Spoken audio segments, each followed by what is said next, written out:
Okay, so option number 2 off of the worm guard, and this is for when it's full worm guard. They made the grip switch and everything.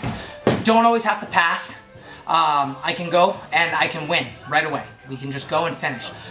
But I'm going towards the negative side, so it is a little risky unless you have really good balance and really good control over this leg, okay? So Bobby's gonna set up his worm guard all the way through.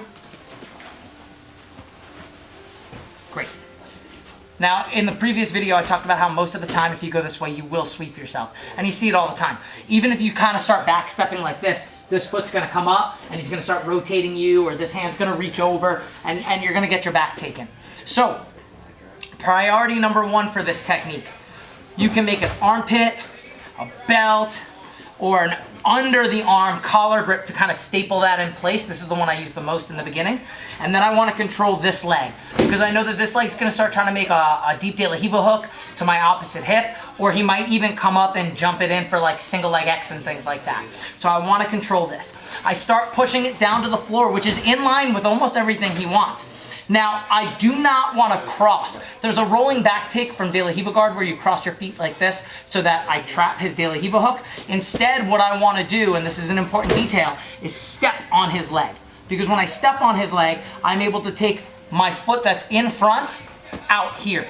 Once that happens, I lift his elbow, I spin all the way around, and we finish our arm bar. Okay, so inside the worm guard, I go under his arm, I make my lapel grip, and I push it directly into his armpit.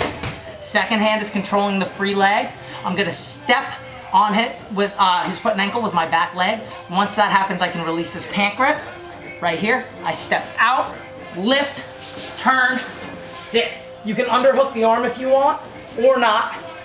Because he's holding the lapel, he's sort of trapping himself in that arm bar, but you can absolutely go ahead and do it. Now, again, this one comes with a little bit of risk as you're moving toward the negative side, so it's very important that you don't cross your feet and trap his ankle. I want to staple his leg to the mat to limit his mobility.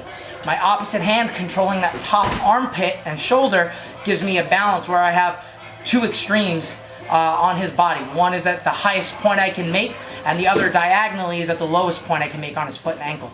That together gives you a little bit more stability so you can step out with that little windshield wiper, heel to your butt, and then circle around. Hey, gestures.